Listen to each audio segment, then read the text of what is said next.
In today's video, I'm going to teach you how to use bidirectional links in Logseq. Bidirectional links are the secret to turning scattered notes into a connected knowledge base. Instead of filing ideas away in isolated folders, you'll link pages so you can move fluidly between related topics and see how your thinking connects over time. Start by opening Logseq on your device. Make sure you're in the graph where your notes live. If you work across multiple graphs, double-check you've selected the one you use for this project or area of life. Once Logseq loads, you're ready to create your first connection. Next, open the page you want to link from. This could be a project page, a concept you're researching, or even today's daily note. If you don't see it in the sidebar, press the search shortcut or click the search bar, then type the page name and open it from the results.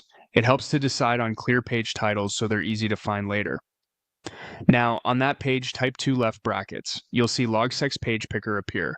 Start typing the name of the page you want to connect to, then choose it from the list. If the page already exists, Logseq will link to it immediately. If it doesn't exist yet, selecting it will create the page for you, which is great for capturing ideas quickly without breaking your flow. This simple bracket link not only creates a clickable connection, but also generates a backlink on the destination page, so you can always see where it's referenced. A quick tip: keep page names consistent and descriptive. For example, use a single page name for a person or topic rather than multiple variations. Click the link you just created to jump into that destination page. Inside this page, add a line that links back to the original page using the same two-bracket method.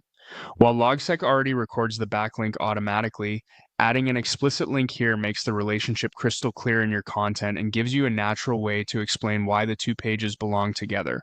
Consider writing a short sentence around the link to capture context, like why these ideas relate or what action they support. This extra context is what turns a web of links into a meaningful network. That's it. You opened Logseq, navigated to your starting page, created a link with double brackets, and inside the destination page, added a link back. With these bidirectional links in place, you'll be able to discover connections, reduce duplication, and move through your notes faster and more purposefully.